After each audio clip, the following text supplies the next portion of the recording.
وہ جنت میں نہیں جا سکتا، صرف مسلمان ہی جنت میں جا سکتے ہیں۔ یہ بات کرنے کے بعد حضور پاک صلی اللہ علیہ وسلم نے 2 دفعہ فرمایا کہ اللہ تو گواہ رہ کہ میں نے تیرا پیغام پہنچا دیا۔ سیدنا عبداللہ بن عباس رضی اللہ تعالیٰ عنہ بیان کرتے ہیں کہ رسول اللہ صلی اللہ علیہ وآلہ وسلم اپنے اس مرض میں جس میں آپ صلی اللہ علیہ وسلم کی وفات ہوئی،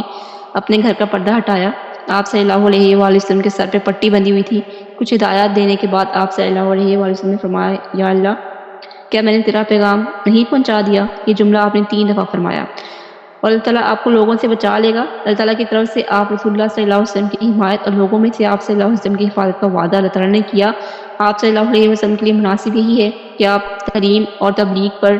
توجہ رکھیں، مخلوق کا خوف نہ کریں، کیونکہ مخلوق کی پیشانی اللہ تعالیٰ کے ہاتھ میں ہے، اور اس نے آپ صلی اللہ علیہ وسلم کی حفاظت کا ذمہ خود لے رکھا ہے، اور آپ صلی اللہ علیہ وسلم کی ذمہ داری ہے صرف پہنچا دینا۔ جو کوئی ہدایت حاصل کرتا ہے تو اپنے لیے ہی کرتا ہے۔ سیدہ عائشہ رضی اللہ تعالیٰ عنہ بیان کرتی ہیں کہ نبی کریم صلی اللہ علیہ وآلہ وسلم کے لیے پہرے کا انتظام کیا جاتا تھا، مطلب کہ گھر کے باہر پہرا دیا جاتا تھا، سیکیورٹی گارڈ ہوتے تھے۔ جب یہ آیت اتری نا واللہ یعصمکم من الناس کہ اللہ تعالیٰ تجھے لوگوں سے بچائے گا، تو آپ صلی اللہ علیہ وآلہ وسلم نے قبے سے سر نکال کر فرمایا، لوگوں تم چلے جاؤ، اللہ تعالیٰ مجھے دشمن سے بچا لے گا۔ ابھی ابن حاتم میں ہے کہ جب نبی پاک صلی اللہ علیہ وسلم نے بنو نجار سے غزوہ کیا،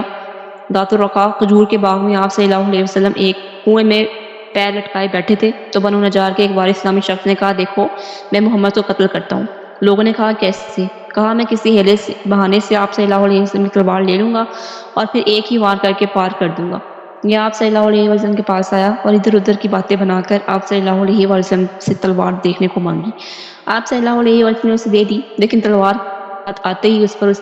بلا کا لردہ چڑھا کہ آخر تلوار سنبھل نہ سکی اور ہاتھ سے گر پڑی، اور آپ صلی اللہ علیہ وسلم نے فرمایا، تیرے اور تیرے بد ارادے کے درمیان اللہ تعالیٰ حائل ہو گیا تھا۔ ایسے ایسے اللہ تعالیٰ نے حضرت پاک صلی اللہ علیہ وسلم کی حفاظت فرمائی کہ دشمن تلوار لے کے کھڑے ہوتے تھے سامنے، لیکن اللہ تعالیٰ پھر بھی ان سے بچا لیتے تھے۔ آپ صلی اللہ علیہ وسلم کے شروع سے ہی آپ کے چچا ابو طالب کے ذریعے حفاظت کروائی، جو قریش کے مانے میں سردار تھے۔ ابو طالب کے مرنے کے بعد مشرکین نے کچھ اذیتیں پہنچائیں، لیکن اللہ تعالیٰ نے سارے مدینہ کو آپ صلی اللہ علیہ وآلہ وسلم کی حفاظت کے لیے تیار کر دیا، جنہوں نے آپ کو ہر طرح کی مدد کی اور اپنی جانوں پر کھیل کے آپ کی حفاظت کی۔ اہل کتاب یا مشرکین میں سے جب بھی کسی نے آپ صلی اللہ علیہ وسلم کو نقصان پہنچانا چاہا تو اللہ تعالیٰ نے ان کی چالوں کا ناکام بنا دیا۔ یہودیوں نے جادو کیا تو اللہ تعالیٰ نے طاؤس جو 3 کل ہیں وہ بطور علاج نازل فرما دی۔ خیبر کے یہودیوں نے جب گوشت میں زہر ڈال کر کھلانا چاہا تو بدریہ وہی اللہ تعالیٰ نے آپ کو خبر کر دی اور ان کے شر سے بچا لیا۔ ایک بار ابو جہل نے کہا، محمد صلی اللہ علیہ وسلم آپ حضرات کے روبرو اپنا چہرہ خاک آلودہ کر لیتے ہیں؟ جواب دیا گیا ہاں۔ اس نے کہا، لات اور عزیٰ کی قسم، یہ بتوں کے نام تھے، لات اور عزیٰ کی قسم اگر میں نے اس حالت میں اسے دیکھ لیا تو اس کی گردن رون دوں گا اور جس کا چہرہ مٹی پر رگڑ دوں گا۔ اس کے بعد اس نے رسول پاک صلی اللہ علیہ وسلم کو نماز پڑھتے ہوئے دیکھ لیا اور اس دام میں کہ چلا کہ آپ صلی اللہ علیہ وسلم کی گردن رون دے گا، مطلب اس نیت سے آ رہا تھا کہ آپ صلی اللہ علیہ وسلم کی گردن کو رون دے گا، لیکن لوگوں نے اچانک کیا دیکھا کہ وہ ایڑی کے بل پلٹ رہا ہے اور دونوں ہاتھ سے اپنا بچاؤ کر رہا ہے۔ لوگوں نے کہا، ابو الحکم تمہیں کیا ہوا؟ اس نے کہا، میرے اور اس کے درمیان آنکھ کی خندق ہے، ہول ناکیں ہیں اور پر ہیں، یعنی میرے لیے ممکن نہیں ہے کہ میں محمد رسول اللہ صلی اللہ علیہ وآلہ وسلم تک پہنچ سکوں۔ رسول اللہ صلی اللہ علیہ وآلہ وسلم نے فرمایا، اگر وہ ابو جہل میرے قریب آتا تو فرشتے اس کا ایک ایک عضو اچک کے لے جاتے۔ اللہ تعالیٰ نے ایسے ایسے اپنے نبی کو بچایا۔ ایک بار ابو جہل نے کہا قریش کے لوگوں سے، آپ دیکھتے ہیں کہ محمد صلی اللہ علیہ وسلم ہمارے دین کی عیب چینی، ہمارے اباء و اجداد کی بدگوئی، ہماری عقلوں کی تخفیف، ہمارے معبودوں کو ذلیل کرتے ہیں، ان سے باز نہیں آتے، اور میں اللہ تعالیٰ سے عہد کر رہا ہوں کہ ایک بہت بھاری اور بمشکل اٹھنے والا پتھر لے کے بیٹھوں گا، اور جب وہ سجدہ کرے گا تو میں اس کا جو ہے نا پتھر سے اس کا سر کچل دوں گا۔ پہلے اس نے یہ کہا ابو جہل نے، وہ بہت ہی بڑا دشمن تھا اور بہت طاقتور بھی تھا۔ پہلے اس نے کہا کہ جب یہ نماز پڑھ رہے ہوں گے، کیونکہ نماز پڑھ جو اتنے صحابہ ان کا اسٹرانگ اتنا ایمان تھا، اتنے طاقتور ہوتے تھے کہ نارمل جتنے بھی دشمن آ جائیں وہ کچھ بگاڑ نہیں سکتے تھے، تو اس لیے جب بھی نماز پڑھ ہوتے تھے نا، یہ مشرکین مکہ جتنے بھی ہیں، یہ کافر جتنے بھی ہیں، یہ بدلے تبھی لیا کرتے تھے جب مسلمان نماز پڑھا کرتے تھے، کیونکہ اس ٹائم مسلمان باؤنڈ ہوتے تھے، اس کے علاوہ کسی اور کنڈیشن مسلمان باؤنڈ نہیں ہوتا تھا۔ مسلمان صحابہ کرام اگر روزے کی حالت میں بھی ہوتے تھے تب بھی اتنے اسٹرانگ ہوتے تھے کہ وہ ان کی بھوک پیاس کی وجہ سے ان کے جسموں میں کمی محسوس نہیں ہوتی تھی، کیونکہ ان کا ایمان کا لیول بہت ہائی ہوتا تھا، ان کا ایمان اتنا ہائی لیول کا ہوتا تھا کہ اگر انہوں نے 3 دن سے بھی کچھ نہیں کھایا ہوتا تھا نا پھر بھی وہ گرتے نہیں تھے ہماری طرح کہ ان گر رہے ہوں ان کا مقابلہ نہ کر پا رہے ہوں. ایک بندہ 10 لوگوں سے جو ہے نا وہ جنگ کر رہا ہوتا تھا, اپنی تلواروں سے لڑ رہا ہوتا تھا. اتنے بہادر تھے صحابہ اور اتنے بہادر اس ٹائم کے مسلمان تھے. تو کفار مکہ کو مشرکین کو صرف وہی ٹائم ملتا تھا جس ٹائم مسلمان جو ہے وہ نماز پڑھے ہوتے تھے. اس ٹائم پر ان سے بدلہ لینا, ان پر وار کرنا, ان کو تلواروں سے اڑا دینا ان کے لیے بہت آسان ہوتا تھا, کیونکہ اس ٹائم مسلمان نماز سے تو پھر نہیں سکتے تھے, نہ نماز توڑ سکتے تھے, کیونکہ اپنے رب کے سامنے کھڑے ہوتے تھے. تو ہمیشہ جس سے بھی بدلہ لیا گیا, جس بھی صحابی سے, ایون کہ حضرت امام حسن و حسین سے بھی نماز کے دوران ہی انہوں نے بدلے لیے, کیونکہ اس کے علاوہ وہ ہمت ہی نہیں کر سکتے تھے. ایمان کی طاقت اتنی ہوتی ہے, اتنی زیادہ ہوتی ہے کہ کفار بھی آپ کے پاس آنے سے ڈرتے ہیں اور آپ کو دور سے دیکھ کے پہچان جاتے ہیں اور آپ بہت ہی اسٹرانگ بن جاتے ہیں. پھر آپ کھانے پینے سے اسٹرانگ نہیں ہوتی, آپ کا جو ایمان ہوتا ہے وہی آپ کو اسٹرانگ کر دیتا ہے. تو پھر ابو جہل نے ایک دفعہ کہا اپنے قریش کے لوگوں سے کہ تم لوگ دیکھنا جب حضور پاک صلی اللہ علیہ وسلم جو ہے وہ نماز پڑھے ہوں گے تو میں گردن روند دوں گا. تو پھر اللہ تعالیٰ نے اس طرح سے بچایا انہیں کہ اللہ تعالیٰ نے جو ہے مارا تھا حضور پاک صلی اللہ علیہ وسلم کی طرف بڑھ رہا تھا, تو اللہ تعالیٰ نے اسے ایسی خندق دکھائی, ایسی آگ جلا کے دکھائی کہ وہ پیچھے ہو گیا. وہ آگ سے کسی کو نظر آ رہی تھی, کسی اور کو نظر نہیں آ رہی تھی, اور وہ اپنی ایڑیوں کے بل پیچھے ہوتا گیا, اس کو پتہ بھی نہیں. اور پھر لوگوں نے کہا کہ تم پیچھے کیوں پلٹ رہے ہو؟ اس نے کہا کہ میں خندق کی آگ دیکھ رہا ہوں جو میرے اور ان کے درمیان جلائی گئی, مطلب کہ مجھے ان کے قریب جانے سے روکا گیا. اور اس جیسے اللہ تعالیٰ نے شیطان کو بھگاتا ہے نا, جب شیطان کہیں بھی ہو ہم اعوذ باللہ پڑھ لیں تو شیطان کو اللہ تعالیٰ آگ ہی دکھاتی ہے اور پھر انسان شک سے دور ہو جاتا ہے, بہت دور ہو جاتا ہے. اسی طرح ابو جہل کو بھی اللہ تعالیٰ نے جب وہ حضور پاک صلی اللہ علیہ وسلم پر حملے کی نیت سے آ رہا تھا جبکہ وہ نماز پڑھے تھے, تو اللہ تعالیٰ نے انہیں اس طرح بچایا کہ اس نے دیکھا کہ آگ کی خندق ہے اور ہول ناکیاں ہیں اور آگ اس کے اوپر آ جائے گی اگر وہ آگے تھوڑا سا بھی بڑھا. اور پھر دوسری دفعہ اس نے سوچا ابو جہل نے کہ جب حضور پاک صلی اللہ علیہ وسلم سجدے میں جائیں گے تو میں ایک بہت بھاری پتھر لے کر آؤں گا اور ان کے سر پہ مار دوں گا, ان کا سر کچل دوں گا. اور بنی عبد المناف بھی اس کے بعد جو چیز چاہے کریں, مطلب کہ وہ جس طرح سے بدلہ لینا چاہیں وہ اس کی بات کریں, لیکن شروعات میں کروں گا اور میں ان کا سر کچل دوں گا. اور لوگوں نے کہا نہیں, اللہ کی قسم ہم تمہیں کبھی کسی معاملے میں بے یار و مددگار نہیں چھوڑ سکتے, تم جو کرنا چاہتے ہو کر گزرو. صبح ہوئی تو ابو جہل ویسے ہی پتھر لے کر آیا اور حضور پاک صلی اللہ علیہ وسلم کے انتظار میں بیٹھ گیا کہ جیسے حضور پاک صلی اللہ علیہ وسلم ان کا سر مبارک جو ہے نا وہ کچل دوں. اور پھر اللہ تعالیٰ نے کیسے بچایا, جب رسول اللہ صلی اللہ علیہ وسلم تشریف لائے اور کھڑے ہو کے نماز پڑھنے لگے, قریش بھی اپنی اپنی مجلسوں میں آ چکے تھے, کیونکہ اس ٹائم پہ مسجد میں کوئی بھی جا سکتا تھا. وہاں پر یہ نہیں ہوتا تھا کہ صرف صحابہ کرام مسجد میں جائیں گے یا صرف مسلمان ہی جائیں گے, وہاں منافقین بھی آتے تھے, مشرکین مکہ بھی آتے تھے, سارے ہی وہاں پر آیا کرتے تھے مسجدوں میں.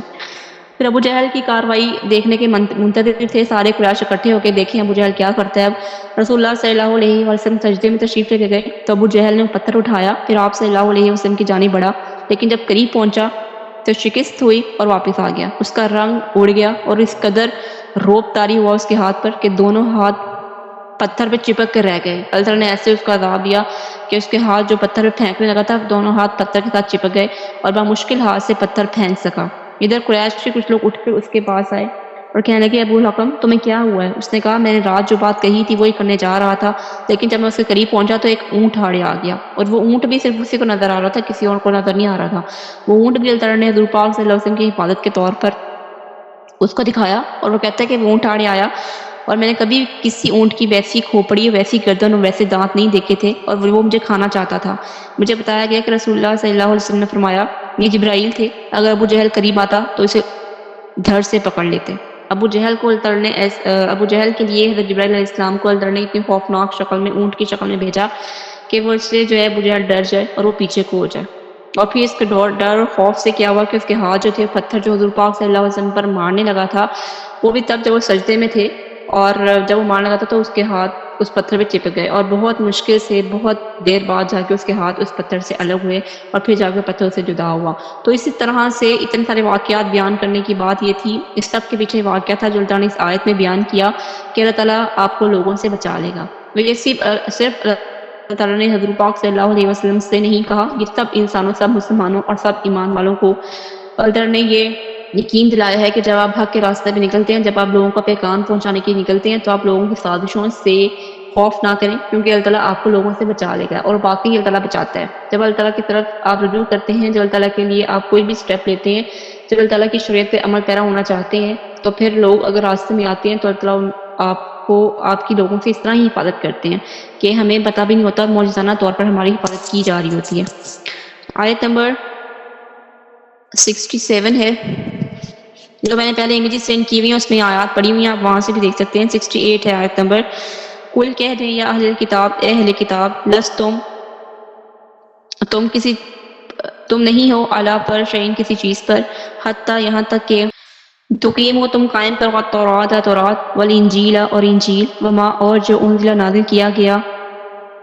الیکم تمہاری طرف من ربکم تمہارے رب کی طرف سے، ولا یزیدن اور ہم مزید کر دیں گے، زیادہ کر دیں گے یا بڑھا دیں گے،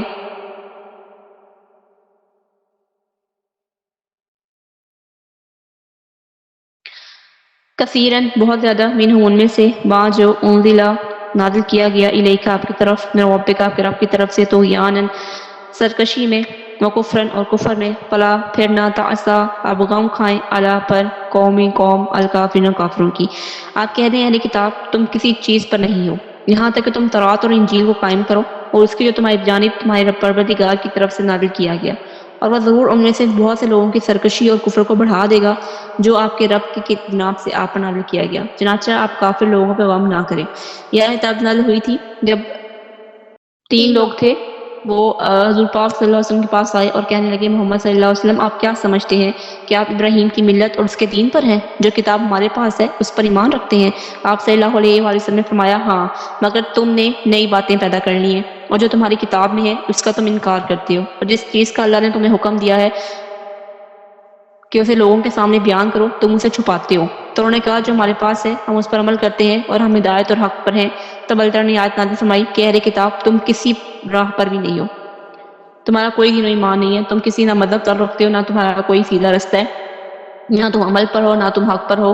اور نہ ہی تم اس پر ہو کہ تم ان کے احکامات جو بھی اس میں بیان کیے گئے ہیں تورات میں انجیل میں، تو تم کسی بھی احکامات کو فالو نہیں کرتے، تم کسی چیز پر بھی نہیں ہو۔ اور پھر اللہ نے فرمایا حضور پاک صلی اللہ علیہ وسلم سے کہ آپ کافر لوگوں پر غم نہ کریں، آپ غم نہ کھائیں کیونکہ انہوں نے اپنا راستہ خود انتخاب کیا ہے، اور آپ صلی اللہ علیہ وسلم کا کام ہے صرف پہنچا دینا، ان کے عمل کی ذمہ داری آپ پر نہیں ہے، ان کا ایمان نہ لانا آپ کو غمگین نہ کرے۔ آیت نمبر 69 ہے، ان الذین بے شک جو لوگ آمنوا ایمان لائے، والذین اور جو ہادو یہودی ہوئے، والصابین اور صابی ہوئے، والنصارى اور عیسائی ہوئے، من جو آمنا ایمان لائے باللہ اللہ تعالیٰ پر، وبالیوم الآخری اور آخرت کے دن پر، وعملا اور عمل کرے صالحا نیک، فلا پھر نہ خوف ہوگا علیہم ان پر، ولا اور نہ ہم وہ یحزنون غمگین ہوں گے۔ یقیناً جو لوگ ایمان لائے اور جو یہودی بن گئے اور صابی اور عیسائی، اور جو شخص بھی ان میں سے اللہ تعالیٰ پر اور آخر کے دن پر ایمان لائے گا اور نیک عمل کرے گا تو ان پر نہ خوف ہوگا اور نہ وہ غمگین ہوں گے۔ کسی بھی شخص کی نجات کا دار و مدار صرف اور صرف دین پر ہے، شریعت پر ہے، اللہ تعالیٰ کے حکم پر ہے۔ ہر شخص گمراہ ہے، ہر شخص جو ہے وہ نافرمان ہے، اور ہر شخص خسارے میں ہے سوائے ان لوگوں کے جو نیک عمل کرتے ہیں اور جو سیدھے رستے پہ چلتے ہیں،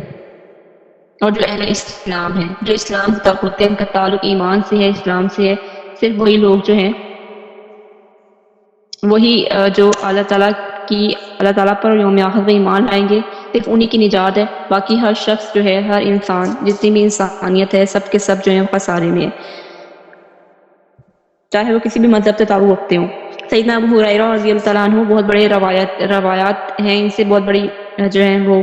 سب سے زیادہ روایات جو ہیں وہ سیدنا ابو ہریرہ رضی اللہ عنہ سے ہیں، اور یہ بیان کرتے ہیں کہ رسول اللہ صلی اللہ علیہ وآلہ وسلم نے فرمایا، اس ذات کی قسم جس کے ہاتھ میں محمد کی جان ہے، اس امت میں جو شخص بھی خواہ وہ یہودی ہو، نصرانی ہو، اور وہ میرے تعلق سنے اور میری لائی شریعت پر ایمان لائے بغیر مر گیا، وہ جہنمی ہے۔ مسلم کی حدیث ہے 386 نمبر پہ۔ آیت نمبر 70 ہے، وَلَقَدْ اور یقیناً اخذنا ہم نے لیا میثاق عہد بنی اسرائیل سے، وارسلنا اور ہم نے بھیجے الیہم ان کی طرف رسول، علما پھر جب جاءہم آ گئے ان کے پاس رسول بما اس پر جو لا نہیں تہوا وہ چاہتے تھے انفسہم ان کا نفس یا ان کے دل، فریقاً ایک گروہ، کذبوا انہوں نے جھٹلایا، و فریقاً اور ایک گروہ، یقتلون قتل کر دیتے تھے۔ بلا شبہ ہم نے جو ہے وہ رسول بھیجے بنی اسرائیل کی طرف، اور ان سے پختہ عہد لیا کہ جب بھی کوئی رسول ان کے پاس وہ چیز لے کر آئے جو ان کے دل نہیں چاہتے تھے تو ایک گروہ ان کو جھٹلا دیتا تھا اور ایک گروہ ایسا تھا جو ان کو قتل کر دیتا تھا۔ کہ کسی بھی نبی کی کوئی بات پسند نہیں آئی، کسی بھی نبی نے کسی کام سے روکا تو وہ نبیوں کو قتل کر دیا کرتے تھے۔ ان کے لیے بہت معمولی بات تھی قتل و عام، قتل و غارت، اور وہ نہ یہ دیکھتے تھے کہ انسان ہے یہ مطلب کس گروہ سے تعلق ہے، وہ صرف نہ یہ دیکھتے تھے کہ نبی ہے، نہ یہ دیکھتے تھے کہ وہ کس قبیلے سے ہے، کس خاندان سے ہے، بس جس کی انہیں بات جو ہے وہ سمجھ نہیں آتی تھی، اچھی نہیں لگتی تھی، جس کا دل نہیں مانتا تھا ان کی بات ماننے کو، تو بجائے اس سے انکار کرنے کے وہ ان کو قتل کر دیتے تھے۔ بنی اسرائیل کے دل کو حق کو نہیں چاہتے تھے، اس لیے انہیں حق کو جھٹلایا، اور ان کے دل مریض تھے اس لیے وہ حق کی طرف نہیں جھکتے تھے۔ ان کے دلوں میں اللہ تعالیٰ نے مرض ڈال دیا تھا کہ ان کے دل جو ہے وہ کسی بھی اچھی بات کو تسلیم نہیں کرتے تھے اور نہ ہی کسی بات پر بھی آتے تھے۔ آیت نمبر 71 ہے وَحَسِبُوا، اور انہوں نے سمجھ لیا اللہ یہ کہ نہ تکون ہو کہ فتنہ تن کوئی پکڑ، فامو تو وہ اندھے ہو گئے، وسمو اور بہرے بن گئے، ثم پھر تابا مہربان ہوا اللہ تعالیٰ علیہم ان پر، ثم پھر وَأَمُوا وہ اندھے ہو گئے، وَسَمُوا اور وہ بہرے ہو گئے، کثیرٌ بہت سے، منہم ان میں سے، واللہ اور اللہ تعالیٰ بصیر دیکھنے والا ہے، بما اس کو جو یعملون عمل کرتے ہیں۔ اور انہوں نے یہ سمجھ لیا تھا، وہ ایسے کیوں کرتے تھے، اتنے نڈر کیوں ہو گئے تھے، کیونکہ ان کے اندر خوف خدا نہیں تھا۔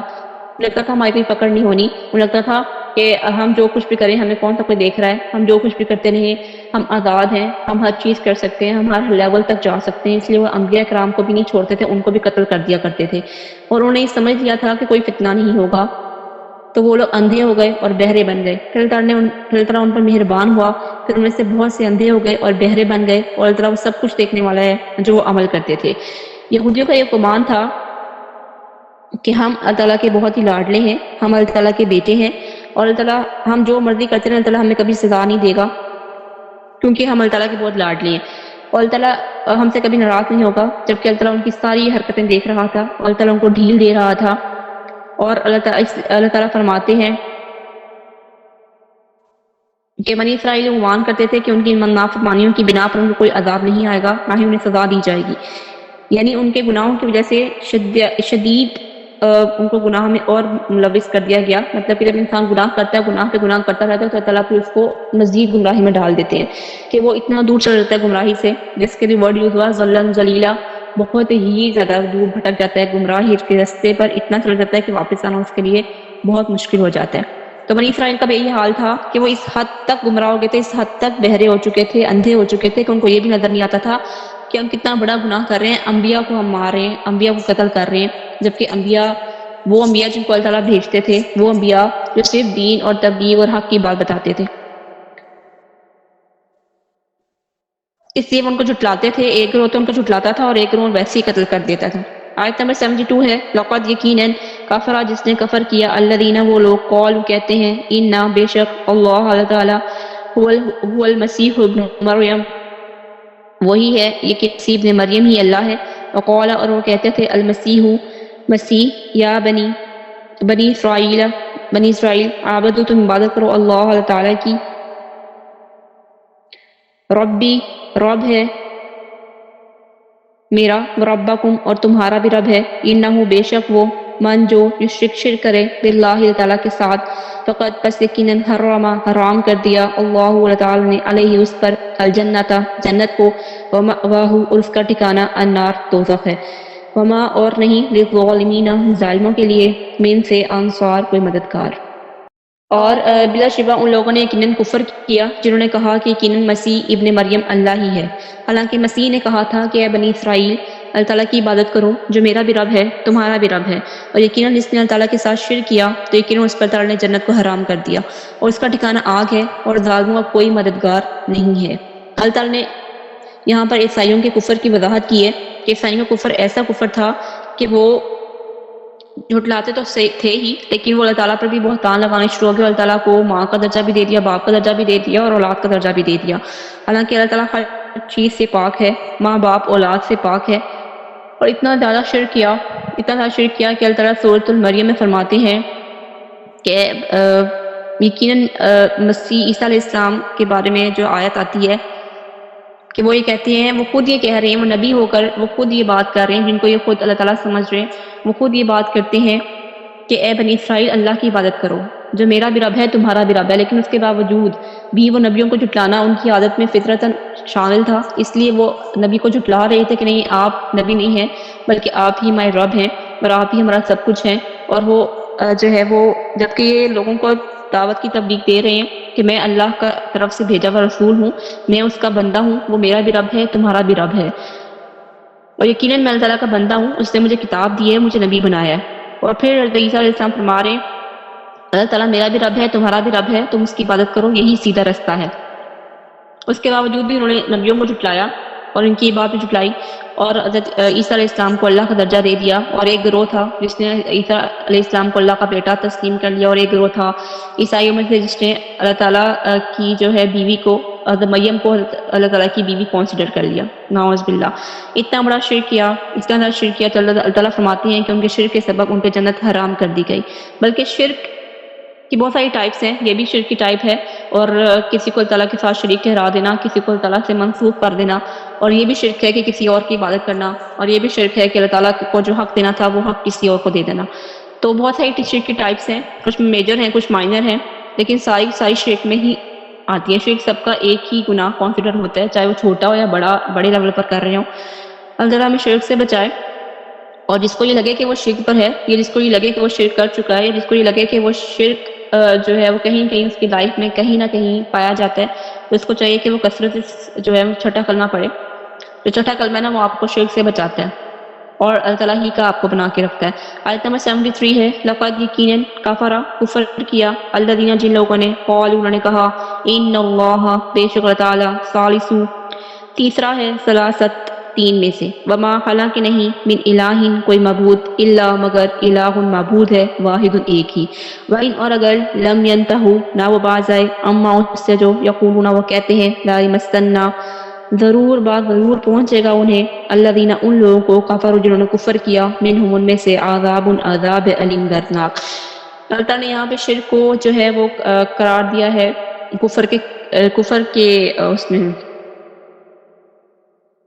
اللہ تعالیٰ نے یہاں شرک کو جو ٹھہرایا کفر کے ساتھ کہ ظاہر جو شرک کرتے ہیں وہ کافر ہی ہوتے ہیں اور کفر ہی کرتے ہیں، تو یقیناً ان لوگوں نے کفر کیا جنہوں نے کہا کہ اللہ تعالیٰ تین میں سے تیسرا ہے، حالانکہ اللہ ایک ہی معبود ہے، اس کے سوا کوئی معبود نہیں۔ اور اگر وہ اس بات سے باز نہ آئے جو وہ کہتے ہیں، یہ عیسائیوں کی بات ہو رہی ہے کہ اگر وہ اس بات سے باز نہ آئے جو وہ کہتے ہیں، تو ان لوگوں میں سے جنہوں نے کفر کیا انہیں ضرور دردناک عذاب پہنچے گا۔ اللہ تعالیٰ تین میں سے تیسرا ہے، یہاں کافروں سے مراد عیسائی ہیں جنہوں نے اپنی نادانی سے مسیح عیسیٰ علیہ السلام کو ابن مریم کو اللہ تعالیٰ کا بیٹا اور تین معبودوں میں سے تیسرا معبود قرار دیا۔ تین معبود مطلب پہلے معبود تو حضرت عیسیٰ علیہ السلام کو، دوسرا ان کی ماں کو بھی، اور تیسرا اللہ تعالیٰ کو بھی، تو تینوں کو اکٹھا ایک لیول دے دیا اور تینوں کو رب مان لیا۔ جس ثابت ہوا کہ عیسائیوں کے تینوں فرقے ہیں، مطلب اس طرح سے ان کے فرقے بٹے ہوئے ہیں۔ ایک فرقہ جو بھی پہلے بات ہوئی ہے کہ ایک فرقہ وہ ہے جو کہتا ہے کہ عیسیٰ علیہ السلام اللہ تعالیٰ کے بیٹے ہیں، دوسرا فرقہ یہ کہتا ہے کہ عیسیٰ علیہ السلام ہی رب ہیں، تیسرا فرقہ یہ کہتا ہے کہ حضرت مریم علیہ السلام جو اللہ تعالیٰ کی بیوی ہیں۔ تو اس طرح تینوں ہی کو کنسیڈر کر دیا رب کے طور پر اور تین معبود بنا لیے۔ اور ایک اور فرقہ ہے جو وہ کہتا ہے کہ باپ، بیٹا اور روح القدس یعنی عیسیٰ علیہ السلام اور ماں، یہ تینوں مل کر ایک ہی معبود ہیں۔ اللہ تعالیٰ نے ایسا عقیدہ رکھنے والوں کو کافر ٹھہرایا اور کہا کہ معبود تو صرف ایک ہی ہے، اللہ۔ اللہ تعالیٰ کہتے ہیں کہ اگر یہ باز نہ آئے اپنے ایسے کفر کرنے سے، اگر یہ باز نہیں آتے تو ان پر ایسا عذاب دردناک مسلط ہوگا اور پھر اپنا کوئی بھی مددگار نہیں پائیں گے۔ آیت نمبر 74 ہے افلا کیا نہیں یتوبون توبہ کرتے وہ اللہ تعالیٰ کی طرف، ویستغفرونہ اور وہ اس کی بخشش مانگتے، واللہ اللہ تعالیٰ غفور بہت بخشنے والا ہے، رحیم نہایت رحم کرنے والا ہے۔ اللہ تعالیٰ کہتے ہیں تو کیا وہ اللہ تعالیٰ سے توبہ نہیں کریں گے اور وہ اس سے بخشش نہیں مانگیں گے؟ مطلب کہ اتنے بڑے بہتان تراشی کے بعد بھی، اتنے بڑے شرک کے بعد بھی کیا وہ اللہ تعالیٰ سے توبہ نہیں کریں گے اور وہ اس سے بخشش نہیں مانگیں گے؟ اور اللہ تعالیٰ بہت بخشنے والا نہایت رحم کرنے والا ہے۔ اس کے باوجود بھی اتنا بڑا اپنی ذات کے ذات کے اپنی ذات کے بارے میں شرک کا سن کر بھی اللہ تعالیٰ کی رحمت اور مغفرت کا آپ لیول دیکھیں کہ اس کے باوجود بھی اللہ تعالیٰ ان کی توبہ کا انتظار کر رہے ہیں، ان کی بخشش کا انتظار کر رہے ہیں کہ شاید وہ بخشش مانگ لیں اور سیدھے رستے پہ آ جائیں۔ شاید میرے ساتھ جو اتنا بڑا شرک کر رہے ہیں، میرے ساتھ جن میرے ہی بندوں کو منسوخ کر رہے ہیں اور ان کو رب کا درجہ دے رہے ہیں، اس کے باوجود بھی اللہ تعالیٰ کی غفور الرحیم ہونے کی صفات سے آپ اندازہ لگائیں کہ اللہ تعالیٰ ابھی بھی اس انتظار میں ہے کہ شاید یہ توبہ کر لیں اور شاید بخشش مانگ لیں، اور اگر یہ ایسا کریں گے تو یقیناً اللہ تعالیٰ کو بے حد بخشنے والا، نہایت رحم کرنے والا پائیں گے۔ آیت نمبر 75 ہے، ماں نہیں المسیح ابن مریم، مسیح ابن مریم، الا مگر رسول ہے، قد یقیناً خلط گزر چکے، من قبلی ہی ان سے قبل،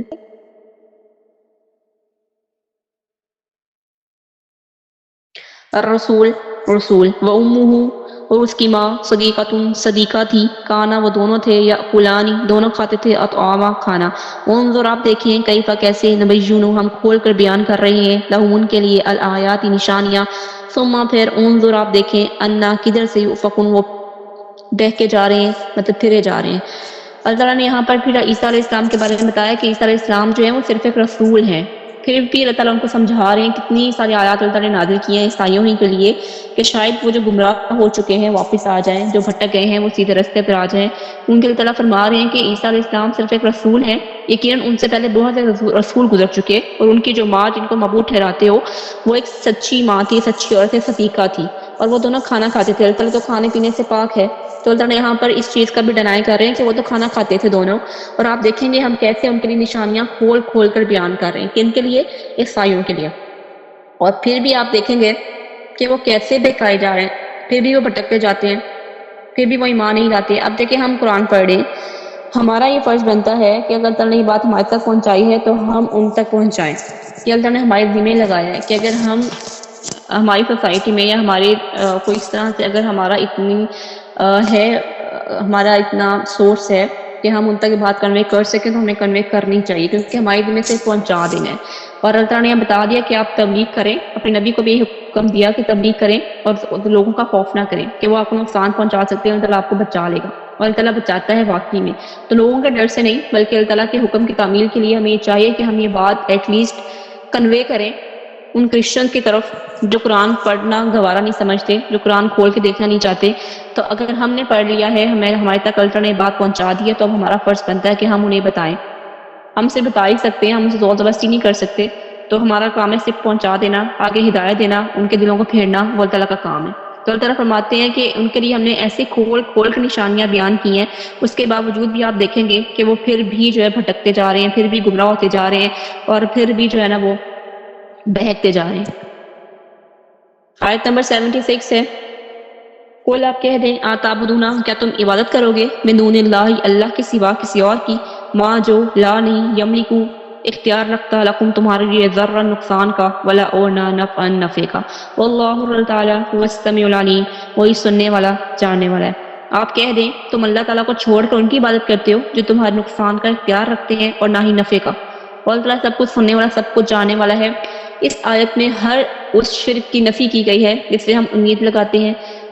جس سے ہم خوف کھاتے ہیں، اور جس پر ہم بھروسہ کرتے ہیں، اور جس کا اختیار، جس کا حق اللہ تعالیٰ کے سوا کسی اور کو دے دیتے ہیں۔ تو اللہ تعالیٰ سمجھتے ہیں کہ تم اللہ تعالیٰ کو چھوڑ کر ان کی عبادت کرتے ہو۔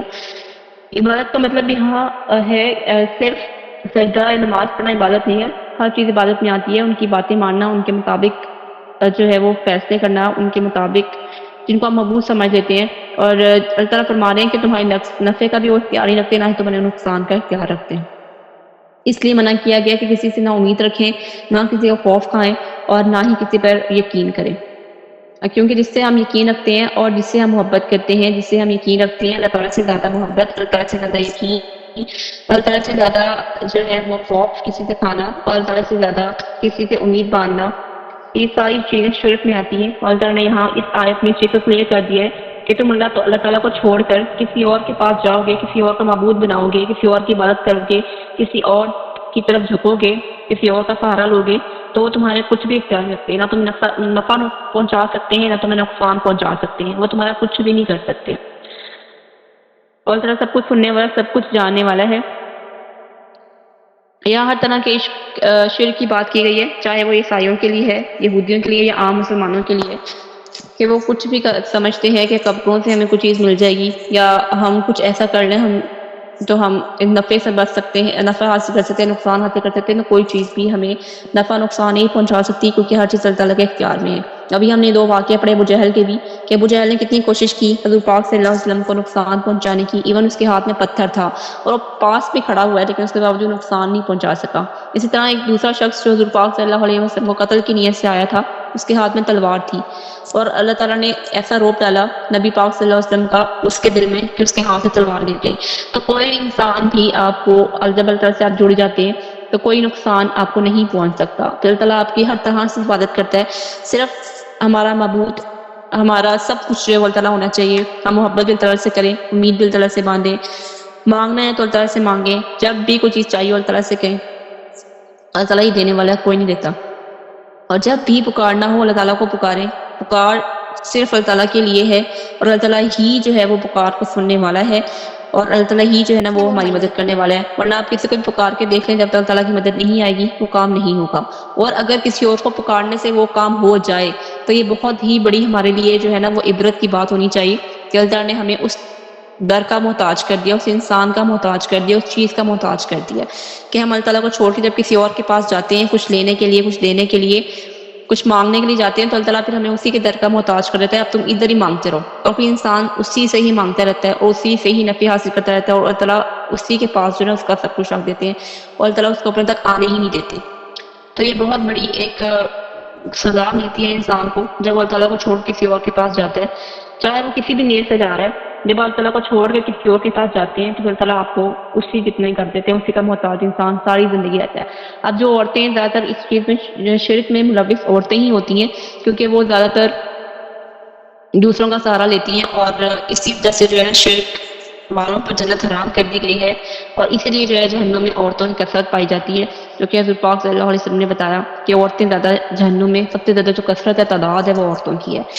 کیونکہ ہم شرک میں بہت ملوث ہو جاتے ہیں۔ ہمیں کہیں سے بھی طرح سے بھی 1% بھی کوئی فائدہ نظر آتا ہے تو ہم فوراً اس طرف ہو جاتے ہیں، جبکہ ہر چیز کا نفع اور نقصان اللہ تعالیٰ کے ہاتھ میں ہے۔ اور اگر کسی سے بھی امید نہ باندھیں، کسی سے بھی جو ہے خوف نہ کھائیں اللہ تعالیٰ کے سوا، اور نہ ہی کسی سے بھی جو ہے آپ محبت کریں ایسی جیسے کہ اللہ تعالیٰ سے کرنے کا حق ہے۔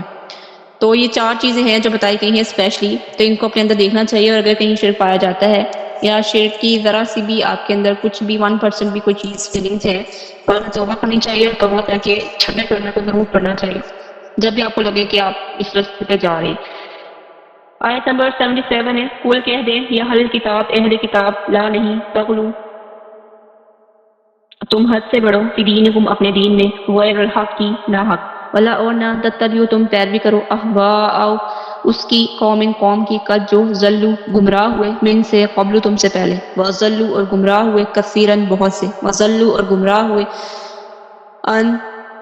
سواء السبیل سیدھے رستے سے۔ آپ کہہ دیں اہل کتاب اپنے دین میں نہ حد سے نہ بڑھو، اور اس قوم کی خواہشات کے پیچھے نہ چلو جو اس سے پہلے یقیناً گمراہ ہو چکے، اور بہت سو کو انہوں نے گمراہ کر دیا اور وہ بھی سیدھے رستے سے گمراہ ہو گئے۔ یہاں پہ اللہ نے بات کی ہے اپنے دین میں حق سے نہ بڑھو، یہ سب کے لیے ہے،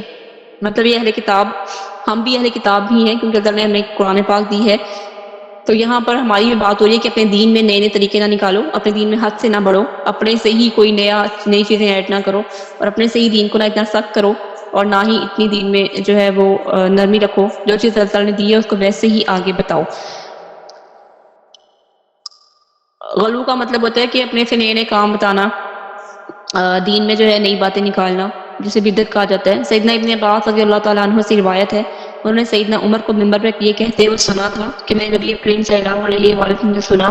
آپ صلی اللہ علیہ وسلم نے فرمایا، مجھے میرے مرتبے سے زیادہ نہ بڑھاؤ، جیسے سیدنا عیسیٰ ابن مریم کو عیسائیوں نے ان کے مرتبے سے زیادہ بڑھا دیا۔ میں تو صرف اللہ کا بندہ ہوں، اس لیے یہی کہا کرو میرے متعلق کہ میں اللہ کا بندہ اور اس کا رسول ہوں۔ صحیح بخاری کی حدیث ہے 3445 نمبر پہ۔ مطلب کہ ہمیں حضور پاک صلی اللہ علیہ وسلم کے بارے میں بھی یہ حکم ہے کہ ہم ان کو اللہ تعالیٰ کے لیول تک نہ لے کے جائیں، ہم ان کے بارے میں ایسی باتیں، ایسی نعتیں نہ پڑھیں جو اللہ تعالیٰ کی محبت تک پہنچ جائیں، اللہ تعالیٰ کے حق کو کراس کر دیں، اور اللہ تعالیٰ کا حق ہم حضور پاک صلی اللہ علیہ وسلم کو نہیں دے سکتے۔ باقاعدہ خود حضور پاک صلی اللہ علیہ وسلم نے فرمایا، جیسے عیسیٰ علیہ السلام نے فرمایا تھا اپنی قوم سے کہ اے میری قوم، مجھے اللہ کا بندہ ہی سمجھو، میں اللہ ہی کا بندہ ہوں اور میں اللہ ہی کی عبادت کرتا ہوں، تم بھی اللہ کی عبادت کرو. لیکن اس کے باوجود انہوں نے عیسیٰ علیہ السلام کو اس حد تک پہنچا دیا تھا کہ پہلے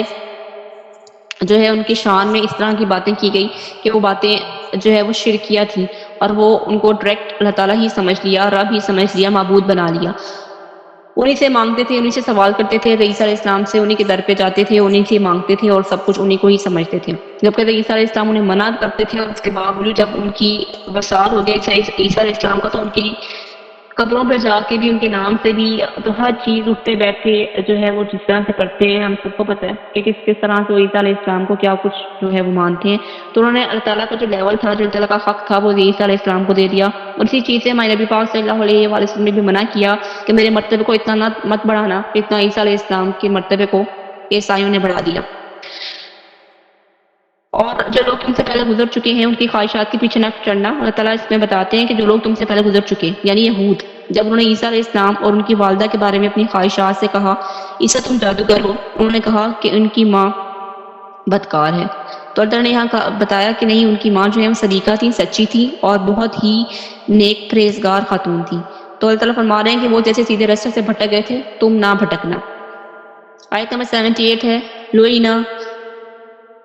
لعنت کی، الذین ان لوگوں پر کافر جنہوں نے کفر کیا، من بنی اسرائیل بنی اسرائیل سے، علی پر لسانی ان کی زبان کی وجہ سے، داؤد علیہ السلام، عیسیٰ ابن مریم عیسیٰ ابن مریم، ذالک یہ بیما اس وجہ سے، عصوا انہوں نے نافرمانی کی، وقانو اور وہ تھے، یعتدون حد سے گزر جانے والے. بنی اسرائیل میں سے ان لوگوں نے جنہوں نے کفر کیا اور داؤد اور عیسیٰ ابن مریم کی زبان سے لعنت کی گئی. یہ اس وجہ سے ہے کہ انہوں نے نافرمانی کی اور وہ حد سے گزر گئے. بنی اسرائیل پر ہر زبان سے لعنت کی گئی. موسیٰ علیہ السلام کے دور میں تورات میں لعنت بھیجی، عیسیٰ علیہ السلام کے دور میں انجیل میں اللہ نے لعنت بھیجی، داؤد علیہ السلام کے دور میں زبور میں لعنت کی گئی، اور محمد صلی اللہ علیہ وسلم کے دور میں قرآن مجید سے اللہ نے لعنت بھیجی. تو بنی اسرائیل میں چاروں کتابوں سے، چاروں پیغمبروں سے، ہر زبان سے، تورات کی جو زبان تھی، زبور کی جو زبان تھی، قرآن پاک کی جو زبان ہے، مطلب کہ جس لینگویج میں وہ اترا، اور جس میں جو ہے وہ زبور تھی، انجیل تھی اور تورات تھی اور قرآن پاک، چاروں کتابوں میں لعنت بھیجی گئی بنی اسرائیل پر، اور لعنت بھیجی گئی ان چاروں رسولوں کی طرف سے بھی، کیونکہ انہوں نے نافرمانی کی تھی اور وہ حد سے گزر گئے تھے. حد سے گزر جانے کا مطلب ہوتا ہے کہ ہر لمٹ کراس کر جانا اور اللہ تعالیٰ ہی پر جو ہے وہ بہتان تراشی شروع کر دینا اور اللہ تعالیٰ کے بارے میں شرک کرنا. قانون تھے، لا نہیں، یتناہونا باز آنے والے، ان سے، منکرین برائی سے، فعلو جو وہ کرتے تھے، لبیسا بہت ہی برا تھا، ماں جو قانون تھے وہ یفعلون کرتے. وہ ایک دوسرے کو اس برائی سے منع نہیں کرتے تھے جس کو وہ کر لیتے تھے، لیکن بہت ہی برا ہے جو وہ کر رہے تھے. بنی اسرائیل کے برائی کے بارے میں یہ تھا کہ وہ ایک دوسرے کو اس برائی سے منع نہیں کرتے تھے جس کو وہ کر لیتے تھے. وہ خود برائیاں کرتے تھے اور دوسروں کو برائیاں کرنے سے نہیں روکتے تھے. برائی کو دیکھ کے بھی خاموشی اختیار کرتے تھے. یہ بنی اسرائیل کا رویہ ہے جو آج ہم سب نے اپنایا ہوا ہے کہ برائیوں کو دیکھتے بھی ہیں تو کچھ کہتے نہیں ہیں، برائیوں کو دیکھتے بھی ہیں، برائی ہوتے ہوئے نظر بھی آ رہی ہے، لیکن اس کے بارے میں نہ بولتے ہیں طاقت ہونے کے باوجود.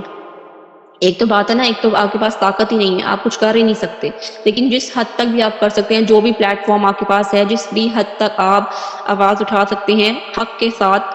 برائی کے خلاف اٹھانی چاہیے. کیونکہ بنی اسرائیل کا اللہ تعالیٰ نے یہ بہت ہی برا عمل جو ہمارے سامنے پیش کیا کہ بنی اسرائیل اس طرح کرتے تھے کہ برائی دیکھنے کے بعد بھی نہ روکتے تھے اور نہ خود رکتے تھے، اور نہ ہی منع کرتے تھے اور خاموشی اختیار کر لیتے تھے کہ برائی ہو رہی ہے تو ہونے دو، ہمیں کیا فرق پڑتا ہے، اللہ تعالیٰ خود ہی ان کو دیکھ لے گا، یہ ظلم کر رہے ہیں تو کرنے دو، ہمیں کیا فرق پڑتا ہے. تو یہ باتیں وہ تھیں جو بنی اسرائیل کیا کرتے تھے، اللہ تعالیٰ کو بہت ہی بری لگتی تھی، اور اللہ تعالیٰ نے ان کے بارے میں کہا کہ بہت ہی برا ہے جو وہ کر رہے تھے.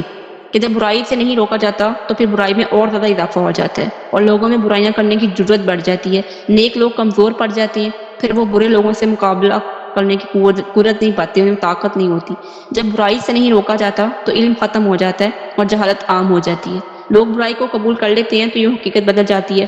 تو لوگ باطل کو ہی حق سمجھنا شروع کر دیتے ہیں. مطلب کہ برائی ہی ہوتی ہے. آج کل برائی اتنی بڑھ چکی ہے کہ وہ برائی لگتی ہی نہیں ہے، مطلب وہ ٹرینڈ بن جاتا ہے. ایک چیز بری ہے، حرام ہے، اتنا ٹرینڈ ہے، تو اسی وجہ سے لگتا ہے کہ کوئی بولنے والا نہیں ہے، اس کے خلاف کوئی کہنے والا نہیں ہوتا، کوئی آواز اٹھانے والا نہیں ہوتا، تو پھر سب باقی باطل جو ہوتا ہے، جو گناہ ہوتا ہے، وہ گناہ لگتا ہی نہیں ہے، پھر گناہ نہیں لگتا اور گناہ ایک ٹرینڈ بن جاتا ہے، ایک فیشن بن جاتا ہے اور پھر وہ عام ہو جاتا ہے۔ تو اللہ تعالیٰ نے برائی پہ نہ روکنے کی وجہ سے بنی اسرائیل پہ لعنت فرمائی ہے۔ اب دیکھیں یہ صرف بنی اسرائیل کی بات نہیں، یہاں پر بنی اسرائیل تو صرف ایک ہمارے سامنے اگزامپل کے طور پہ پیش کیا گیا۔ آج کے دور میں بھی اگر ہم نہیں اٹھاتے، آواز نہیں کرتے، کچھ ضروری نہیں کہ مار کٹائی شروع کر دیں، یا جس بھی حد تک آپ کر سکتے ہیں، جو بھی پلیٹ فارم آپ کے پاس ہے، آپ کسی پوسٹ پر ہیں، یا آپ کی آواز جہاں تک بھی جا سکتی ہے، جہاں پر بھی آپ اس بات کو کر سکتے ہیں، آپ کو حق پر آواز اٹھانی چاہیے۔ ورنہ اللہ تعالیٰ فرماتے ہیں کہ جو برائی کو نہیں روکتے اور نہ ہی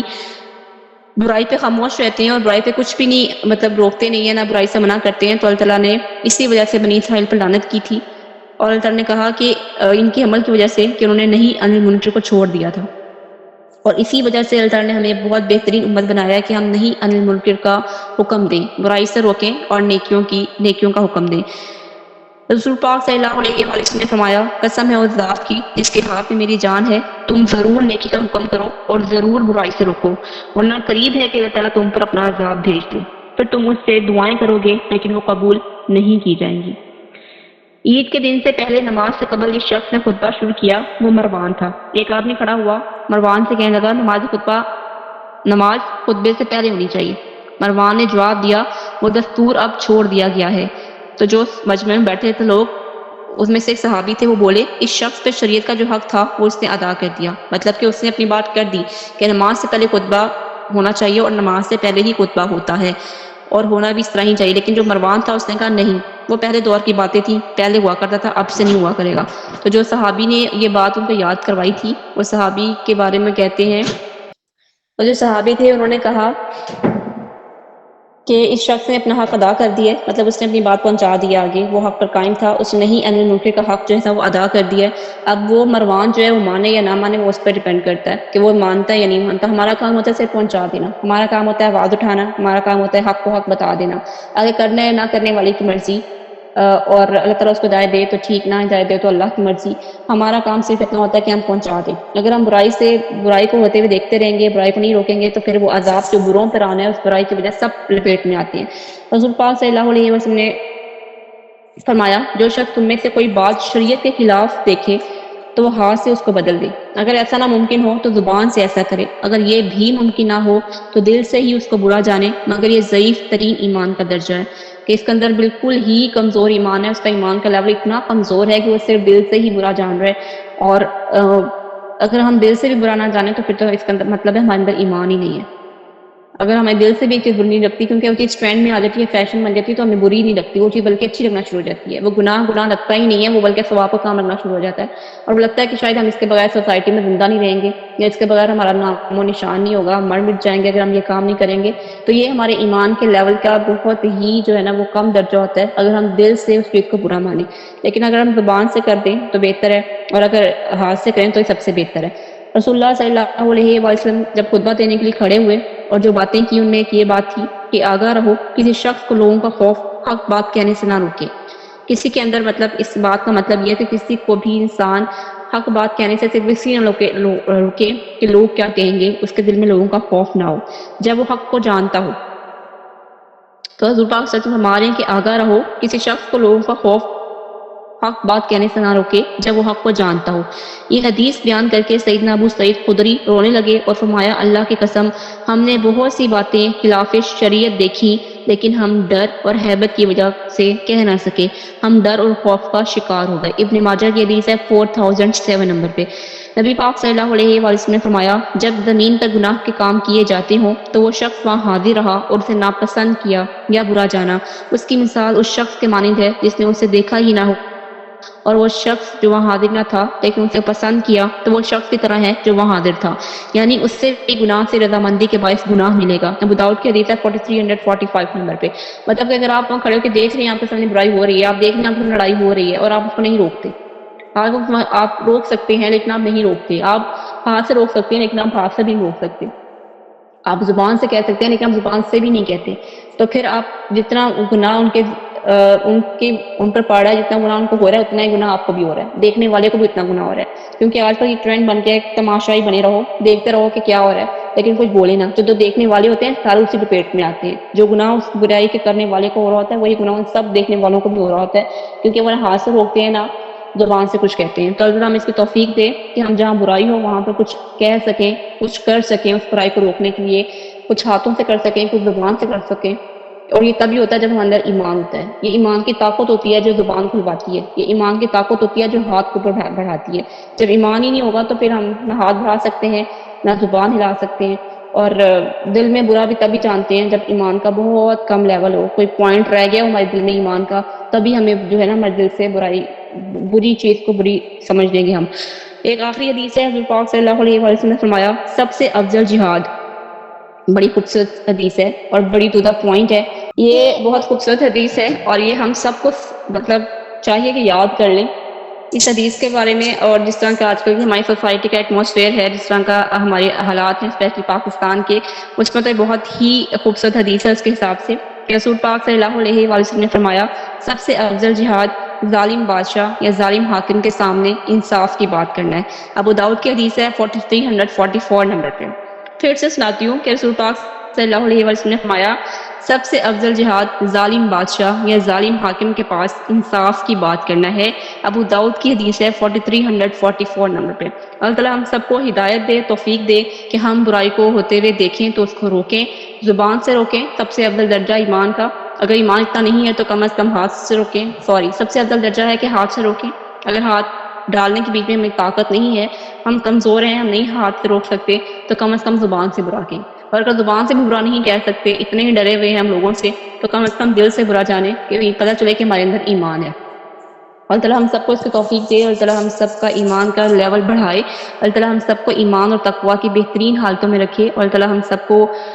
بہترین حالت میں موت دے اور ہماری موت کے دن کو ہمارے لیے سب سے خوبصورت دن بنائے. آمین.